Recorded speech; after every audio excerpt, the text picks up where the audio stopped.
జనవరి 10, 2026 రోజున కుంభరాశి నుండి శని భగవానుడు మీనంలోకి వస్తున్నాడు.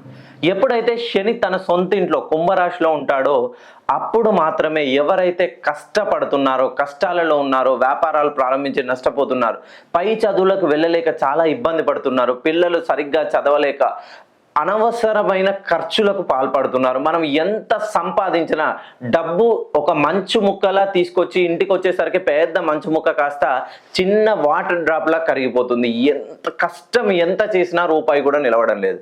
ఖచ్చితంగా జనవరి 10న నేను జరిపించే శని హోమంలో మీ పేరు గోత్రనామాలు పంపించండి.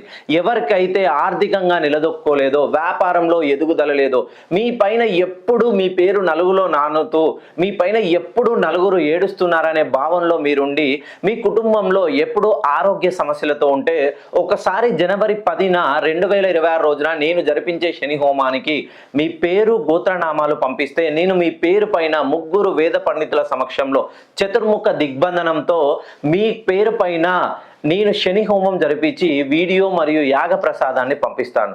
ఈ అవకాశం మళ్ళీ 30 సంవత్సరాలకు ఒకసారి వస్తుంది. శని భగవానుడు ఈ ద్వాదశ రాశుల చుట్టూ తిరిగి మళ్ళీ సొంతింటికి రావడానికి 30 సంవత్సరాలు పడుతుంది. ఏ రాశి వారైనా నేను చెప్పేటువంటి మెయిన్గా ఈ 5 రాశుల వాళ్ళు, ధనస్సు రాశి వాళ్ళు, కుంభరాశి వాళ్ళు, మీనరాశి వాళ్ళు, మేషరాశి వాళ్ళు, సింహరాశి వాళ్ళు, మరియు 2026లో అదృష్టం చేపట్టబోతున్న తులారాశి వాళ్ళు, ఈ 6 రాశుల్లో జన్మించిన వాళ్ళు ఈ శని హోమం జరిపించుకోవడానికి అర్హులు.